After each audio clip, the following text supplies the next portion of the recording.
down there, just 2 words in Swahili, then I can just read my speech, just for purposes of not being misquoted. Because I know that sometimes people take things out of proportion. If you can allow me, I can just read the speech, then I can just say a few words in my Swahili. Fellow Kenyans, ladies and gentlemen, my first task this afternoon is to take this opportunity on behalf of the steering committee to sincerely thank you for finding time in your busy schedules to attend this very important occasion. Let me briefly give you the background of the formation of the Diaspora4kibaki. The organization was necessitated because of the current events in the political scenario back at home. As you all know, Kenyans are already in the electioneering period, and in less than 90 days, we shall be going to the polls. As Kenyans in the diaspora, we make a lot of contributions to Kenya in several ways, like in the economy, where we contribute the biggest share in terms of money that we send home in one way or another. At the political scenario, we see, or we have seen many of our ladies and gentlemen who have participated directly or indirectly in the political scene. Culturally, we are all ambassadors of our country, beloved Kenya. Since 2002, Kenya has achieved a lot in terms of the economy, where we have realized a record of close to 6.1% substantiated economic growth. And this achievement has been realized in the recent past since independence. This has attracted many investors who have injected a lot of investment in the Kenyan economy, and this has helped to generate employment opportunities since has improved social life of over 2 million Kenyans.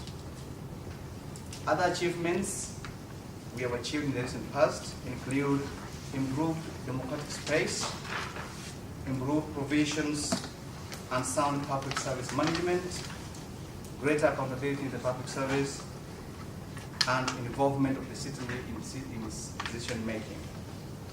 An example of this is the recently launched CDF. The achievements of this government are many and cannot be enumerated exhaustively in a short session like this one. But overall, these achievements have taken this country to the heights of development internationally. Diaspora4kibaki, therefore, was formed by well-wishers and people who recognize these achievements and who wish Kenya well. Our aim, our mission, our vision is to ensure that we work forward towards making sure that His Excellency the President, Honorable Mwai Kibaki, makes a comeback in the next coming elections.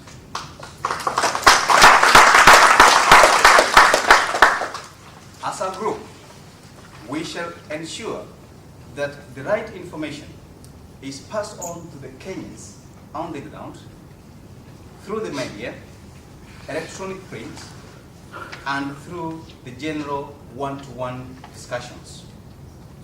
We want Kenyans to know the truth, and the only way we can do this is to disseminate the information through the press, through the electronic media, and through ourselves in such a forums. However, we wish to indicate that we respect our competitors, and we shall apply all inclusive systems of public service management, where I call public service management a system where we shall involve those who are in the opposition or those who want to compete with us in an open discussion.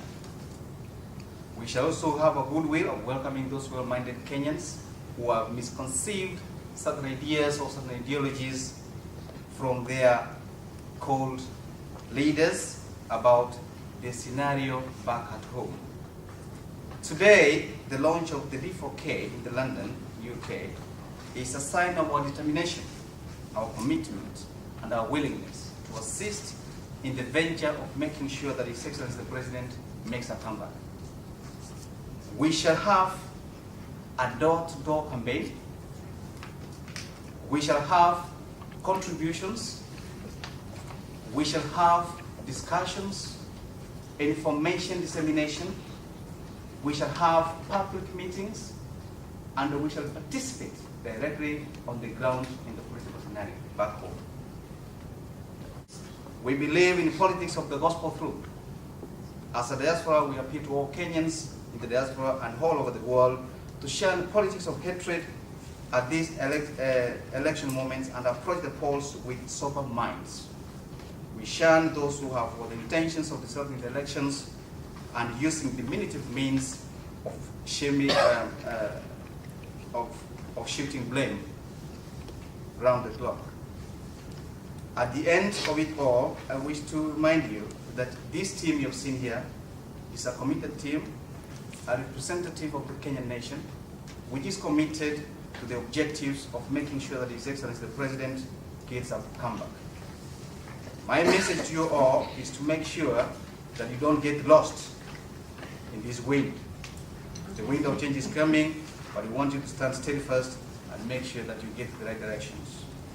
With those few remarks, I wish to end there and say, kazi iendelee.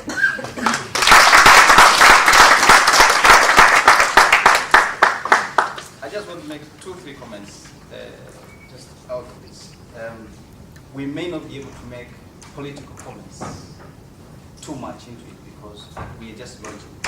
But as a formality, what we are doing is we are just setting a base for the real hit that we want to generate. I know quite a number of Kenyans have not been able to make it here today because of commitments, because of the notices that we didn't even have notice for people to come through. But what we are saying is that you will be seeing many of these forums all over the UK. We have been able to design a system of accessing Kenyans, and we have been able to make sure that all Kenyans, wherever they are, we shall be able to get all of you. All we are pleading on behalf of His Excellency the President is we are asking for you people to make sure that you participate in making sure that we get this vote back. One question I need to answer before I'm asked by anybody else is that somebody will ask, what role do we have as the diaspora in the elections in Kenya? I know somebody will ask me that question, but it's very simple. That I've said, if you have got a vision, you have seen the achievement we've achieved within this specific period of time. You have seen where we have come from. You as Kenyans, anytime you come across Kenyans, anytime you hear of this kind of propaganda, you should be able to understand and stand firm and say, we have achieved this within this specific period of time, and we want more time to make sure that we complete the task that we started. You have got an agenda of Vision 2030, which I think I'll leave to the guests whom we have invited from Nairobi to just briefly touch on that. But all I'm saying is, we are asking for your support. We shall be calling similar meetings in specific places, and all we are saying is that sisi tunajua siasa imeanza, hapa sio nyumbani, lakini tutapiga hii siasa sawa sawa wakati yake ikifika nyumbani. Na hapa we are laying groundwork for us for the better part of the remaining session of the elections. I ask you to come on train with us. Let us roll together to the victory, so that by the end of the year in December, we find all of us, we are together on the same track. Thank you very much, and you're most welcome.